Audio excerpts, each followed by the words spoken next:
Hello everyone, welcome to another Steel Speaks video, and we are so lucky to have Timevir, the Sanctuary Community Manager, here to talk with us once again to tell us a bit about what is going on with the development of Sanctuary. Timevir, what is it like being the Community Manager? Hi Steel Speaks, and hello everybody. As you may have heard, I'm now the Community Manager. That means that I'm the first point of contact. When you need something, you can chat to me on Discord or any of our socials, and I'll be able to provide you an answer. I also relay any information and any brainstorming ideas that you guys have to the developers and help them decide what our audience really cares about and how we can incorporate them into the game. I also create articles and videos for you guys to enjoy. All right, well, congratulations on your recent promotion from, what was it last time? Discord mod? Now you are the actual point of contact. Well, congratulations. Yeah, it's been a while coming, but I'm really excited to do this with you guys. Well, great. Thank you for being here. So let's get on with it. What is new this month? So we've actually done a lot since last month. We've now actually created a developer log that you can go onto our website and click on the Devlog tab. So there are about 5 or 6 articles, and they're going to keep being added to. What they are written by are our developers, and I will talk a bit more about this later. We have started live streams. Avatars has been creating some chosen models with our community on the Discord server. He regularly streams that, so definitely come on Discord and check that out if you want to see how it's actually produced right from the screen to your eyes. We are moving out of a design overview and a design kind of workflow, and we're now transitioning to development. What that means is that we're actually working towards building a complete alpha. So we are building up the unit roster, we are finalizing models, putting together code that we expect will actually be released in the final game. And we are going to be choosing what is essentially going to be our product this December, and we have planned out all the way till then. So that's really what's new this month. Wow, that is a lot to take in. That's a lot going. You got a lot going on there. So I look forward to further developments. So let's move on. Tell us a little bit about those development logs. Who's actually writing those blogs? Good question. So we are taking different developers from all out around the team, and they're essentially writing about what they do into their day-to-day job. We wanted to give you guys an unprecedented level of access. So we've written it more towards a technical audience. Some are easier than others, but I've given a lot of links and images to help guide you through that content. We really want you guys to see exactly what is being done and give you very huge confidence in our project, as we already have in ourselves. I'm doing a lot of the editing, but you are getting the personalities and the thoughts behind each of the developers directly. On the additional side, I've also added a few extra features. So we have code highlighting, meaning that you could actually take some of our little code snippets and play around with them in your IDEs or other programming tools if you are programmatically inclined. And also, we have a lot of images in our Discord that we are also showing off in the developer logs, and some brand new images as well. So people get to actually play with your code? I would say it wouldn't be necessarily play, but you could definitely test bits out and see how the numbers really work out in that format. Okay, so people could actually see it for themselves. Yes, and you also have the technical breakdown. This is literally from the developer's mouth. There's no dumbing down or making it easy. You'll get the real truth of what we are developing. I thumbed through a little bit of those articles, and they look very deep and rather detailed. So if anybody wanted to access these logs, where are they located? So again, we do actually do announcements on the Discord, but the easiest way to find these is to either check out our social media platforms where we post them, and also our website. If you just go to our website, there is a tab at the top right called Devlog, and you can click on that, and you'll get a breakdown of all the articles, and they will be ordered from the latest down to the earliest. Okay, so ladies and gentlemen, definitely be part of their Discord and check out the Sanctuary website. Very, very important to be part of the hottest news and information besides my channel. All right, moving on. You've been doing interviews with developers on the Sanctuary YouTube. What have you been discussing there? What are your future plans with that format? So, just in case people haven't seen on our YouTube, we have started doing developer interviews. They are released to our Patreon first, but they will eventually be made accessible to everybody else. And what we are doing is giving you less of a technical approach than the devlog in those interviews. And we're more trying to show you who we actually are as a team, what our personalities are, and what really drives us as people to create this game. We realized that there was a gap for the people who maybe aren't so deeply invested, that they just want some quick things to look at and to really get a feel for what we're doing. The next dev video that we're going to release is actually by Ozone, who's our technical artist. So he'll be able to give you an inside look into not only the combination of how we combine the technical art and the code art part of the data and project. He's going to be talking about who he is as a person and his life experiences that got him to this point. All right.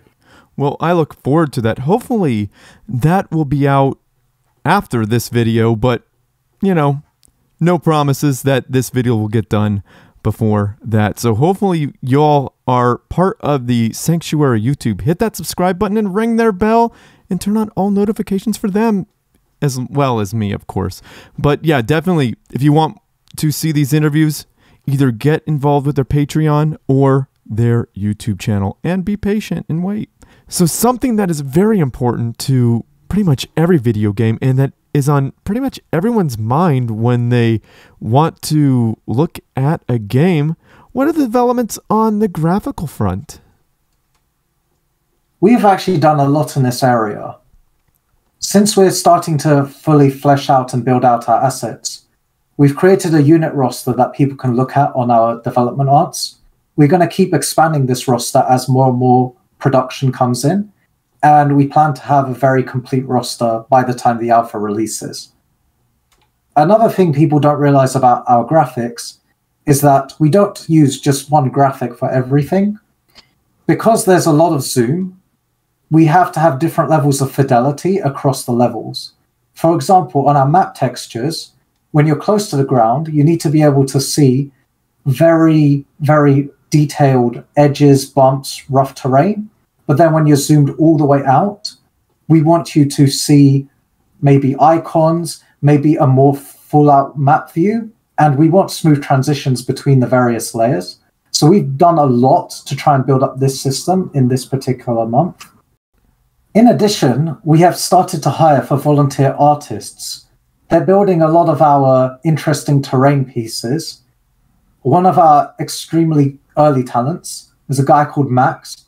He's created some very, very good-looking, high-detailed rocks that you'll be able to see on our maps. So if you're interested in that, definitely check out what's already done. And if you have the skills, definitely send me an application. We are looking to have as many people contribute, and anybody who does contribute will actually get their name in the credits for our game. Wow. So you hear that, guys? If you have any talent and want to be part of this game, definitely hit up Timevir and send him an application. And people don't realize how important the grass texture and rock textures are. This is very important stuff, and the zooming is super important for a strategic zoom game. So this is all amazing. I even looked at some of the roster of the units. They look phenomenal. So definitely be part of the Discord to see more of that. Last month, you talked about adding waypoints. What are your developments on that? With regards to waypoints, we've done a lot both on the back and the front. Ozone has done amazing work and has built a lot of systems, allowing literal thousands of waypoints to be rendered almost simultaneously. Our waypoint system can chain huge amounts of orders together, but we've also modernized this and added a lot of dynamic waypointing. What dynamic waypointing is that we will actually be able to change your waypoints on the fly. That means being able to drag them about and potentially cancel them even if they're in the middle of the queue. Previously in older games, if you wanted a new queue, you'd have to start all the way from the beginning. But our system is going to be way more advanced than that. That is awesome. Updating the waypoint system is super important because how many times have you wanted to change your mind in a, like, I don't know, you want your units to go over here to check, maybe scout this out, and then maybe you change your mind. No, the enemy are coming. We need to attack them now. And you don't want to change all your orders. You just want to change that one order. I mean, that's... Yes, definitely. The interaction aspect is really important, and it is the system you're probably going to be using the most. So we need to devote a lot of effort into it. We just decided, how can we make it better? And that's what we came up with. I love it. I love it. So next question and final question. What will you be working on next month? Very good question.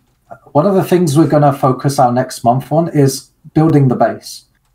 What we mean by that is essentially allowing you to see what areas are buildable and not buildable. Having the factories look good on the ground and seem correctly placed.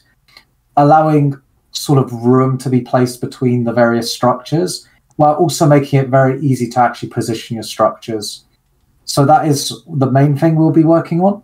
But we're also going to be putting in as many assets as we can, and that's also going to include a lot of visual effects.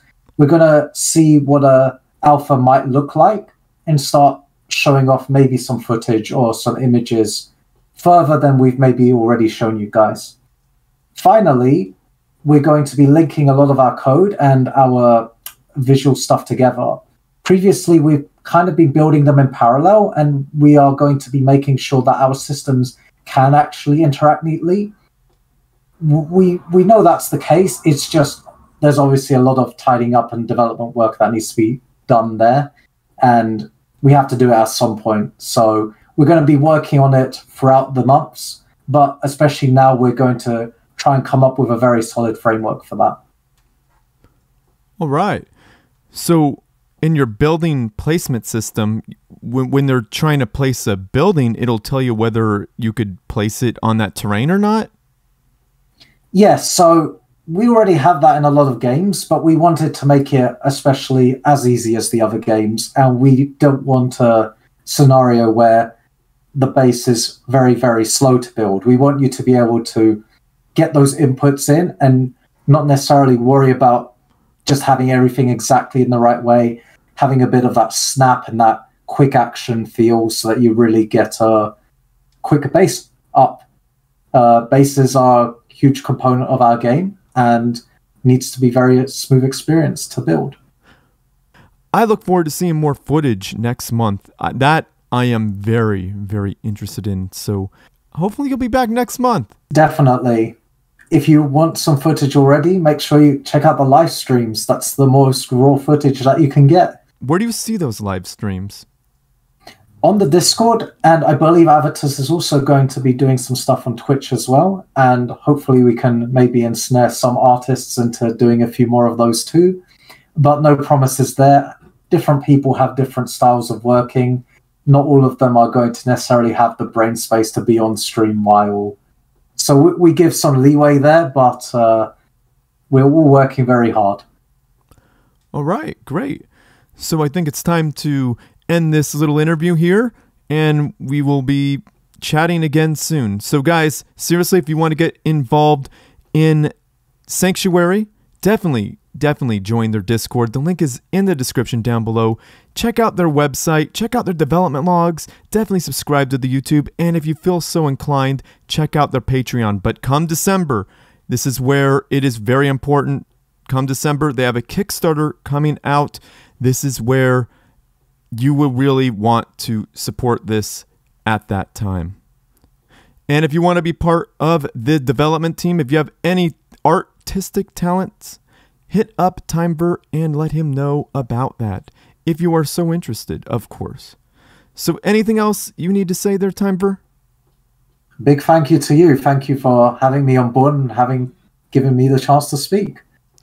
A big thank you for coming on Steel Speaks. We greatly appreciate you allowing us to be part of your development of Sanctuary. So anyway, guys, like this video, subscribe to my channel, favorite it because that helps me out, and be sure to share with your friends, family, and foes because you need something interesting to watch as well. And as always, everyone, GG.